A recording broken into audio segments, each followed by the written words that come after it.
नमस्कार दोस्तों, Hindi story voice में आपका स्वागत है। आज की मज़ेदार कहानी बुढ़ापे की लाठी। मोहन जी एक रिटायर वकील थे। उनके दो बेटे राहुल और रोहित थे। दोनों की शादी हो चुकी थी, दो बहुएं थी। सब साथ में रहते। मोहन जी ने अपने बेटे से कहा कि बेटा राहुल, मेरे बीपी की दवाइयाँ ख़त्म हो गई है, मंगवा दो। पापा रोहित को बोल दीजिए, मुझे ऑफिस में बहुत काम है। रोहित बेटा, तेरी मम्मी का हेल्थ चेकअप भी होना है, हमें ले चलो। क्या पापा, दवाई ला दी ना? इस बार हेल्थ चेकअप ना हुआ तो क्या कोई आफत आ जाएगी? रोहित बोला। और पापा, ये शामू को समोसे कचौरी के लिए पैसे क्यों दिए? घर में खाना नहीं मिलता क्या? और इस उम्र में बाजार का तला भुना खाओगे तो बीमार पड़ जाओगे, फिर हॉस्पिटल का बिल कौन देगा? पर बेटा, आज कुछ अच्छा खाने का मन किया तो मैंने सभी के लिए मंगवा रहा था। मुझे पूछे बिना शामू कोई सामान इस घर में नहीं लाएगा। मोहन जी बहू से बोले, बहू, कुछ दिन बाद तुम्हारी सास का जन्मदिन है। मैं चाहता हूँ कि तुम लोग एक अच्छी साड़ी ले आओ। पापा जी, हमें बाजार जाने की फुर्सत नहीं है, और उन्हें क्या ज़रूरत है इस उम्र में नई साड़ी की? अभी कितनी महंगी साड़ियाँ हैं उनके पास। हमारी शादी की कोई भी साड़ी पहन ले, क्या फ़र्क पड़ता है? मोहन जी एक रिटायर सरकारी वकील थे, हमेशा दूसरों के हक के लिए लड़ने वाले। आज अपने और अपनी पत्नी के हक के लिए ना लड़ पाने पर बहुत लाचार महसूस कर रहे हैं। जब भी वो कोई काम करने दोनों बेटों या बहुओं से कहते तो वे साफ मना कर देते, या फिर लाकर भी देते हैं तो एहसान जताकर, जो कि मोहन जी को बिल्कुल अच्छा नहीं लगता। मोहन जी ने पूरा जीवन इस घमंड में निकाल दिया कि दो बेटे हैं, बुढ़ापे की लाठी बनेंगे, पर वे अब जिम्मेदारियों से जी चुराने लगे। एक एक पैसा मेहनत करके कमाया जाता है। तो मैंने जीवन भर क्या किया? मेहनत की इन लोगों के लिए। मोहन जी दुखी मन से अपनी पत्नी कमला से कहते हैं।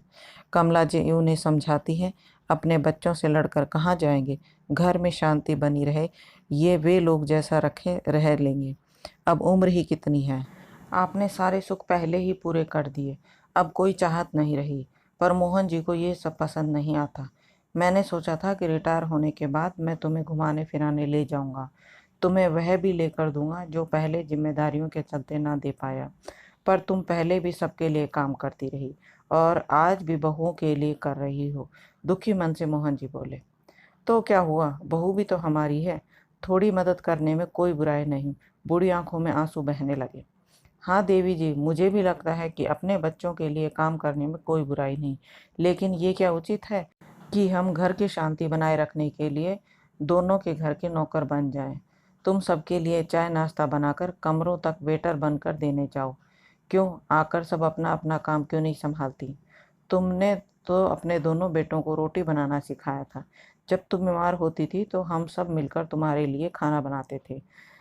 पर अब लायक होते हुए भी हमारा ध्यान क्यों नहीं रख सकते? हम सिर्फ दो वक्त का खाना शांति से चाहते हैं, मदद करना अलग बात है। इससे हमारे हाथ पांव चलते रहेंगे। बहू अगर एक वक्त का खाना बना ले तो तुम्हारी भी मदद होगी। मैं तो कहता हूँ कि तुम अब बस करो, खाना बनाने वाली लगा लो, किसी को परेशान मत करो। मोहन जी और कमला जी पार्क में बैठे बैठे चर्चा कर रहे थे। इतनी देर में अरुण उनके पास आया। अरुण जो मोहन जी की पेंशन के कागज ठीक करा कर लाया था, जो कि कुछ वक्त से अटके पड़े थे। अरुण उनके दोस्त का बेटा था। अंकल जी प्रणाम। मोहन जी ने उसे पढ़ाई के लिए पैसे दिए थे। पैसे न होने की स्थिति में उसकी काफ़ी मदद की थी। मैं पूजा के लिए फूल ले आती हूँ, आप लोग बात कीजिए, कमला ये कहती और अपने आंसू पोंछती हुई चली गई। अंकल जी कोई परेशानी है? अरुण ने बोला। अरे नहीं बेटा, जीवन है तो कुछ ना कुछ तो लगा ही रहता है। मोहन जी बड़े भले इंसान थे, आसानी से बताने वाले नहीं थे अपने घर की समस्या। अंकल जी माफ़ कीजिए, मैंने आप दोनों की बातें सुन ली। आप कहे तो आपकी समस्या का समाधान है मेरे पास। और मेरे पास क्यों, आपके पास ही है। संतोष जी चौंकते हुए बोले, मेरे पास? 4 दिन बाद घर पर कोई आया। राहुल बोला, ये कौन है? मोहन जी बोले, राहुल, मैंने हेल्थ चेकअप के लिए घर बुलाया है, ऑनलाइन बुकिंग कर। अब तुम्हारा वक्त बर्बाद नहीं होगा, मैंने खुद ही बुक किया है। दोनों बेटे बहू चुपचाप सुन रहे थे, अब बोलते भी क्या। अगले दिन बेटा बोला, समोसे कचौरी क्यों मंगवाए और कौन लाया? मोहन जी बोले, मैंने मंगवाया है, हम दोनों की रिपोर्ट नॉर्मल है, और हमने शामू से नहीं मंगवाया, होम डिलीवरी करवाई है घनश्याम हलवाई के यहाँ से। चाहो तो तुम भी खा सकते हो। फिर बेटा बहू चुप रह गए। मम्मी पापा, हम लोग इस वीकेंड पर घूमने जा रहे हैं। आप दोनों घर पर अपना ख्याल रखना। उन्हें अपनी माँ का जन्मदिन भी याद नहीं था। राहुल और रोहित, मुझे भी तुम्हें कुछ कहना है। वीकेंड पर मैं और तुम्हारी मम्मी शिरडी जा रहे हैं। राहुल बोला, पर आप लोग अकेले मैनेज कैसे करेंगे इस उम्र में?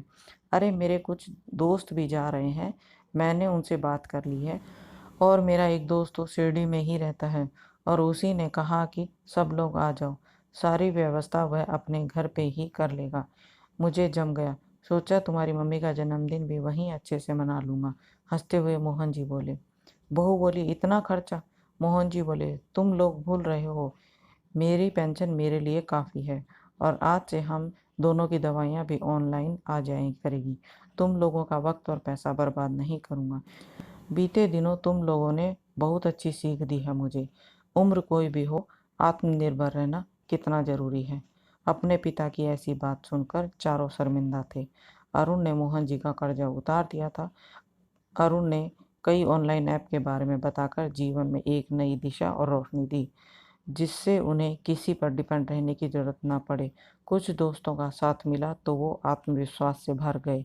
यह देखो बहुरानी, मैंने तुम्हारी सास के लिए यह चंदेरी साड़ी ऑनलाइन ऑर्डर की है, अच्छी है ना? दोनों बहुओं का मुंह खुला का खुला रह गया। आज कमला जी फिर रोने लगी। मोहन जी बोले, अरे अब क्यों रो रही हो? कुछ और चाहिए तो मंगवा देता हूँ। नहीं जी, ये तो खुशी के आंसू हैं। आज हमें बुढ़ापे की नई लाठी जो मिल गई है। उम्र कोई भी हो, हमें आत्मनिर्भर रहना बहुत ज़रूरी है।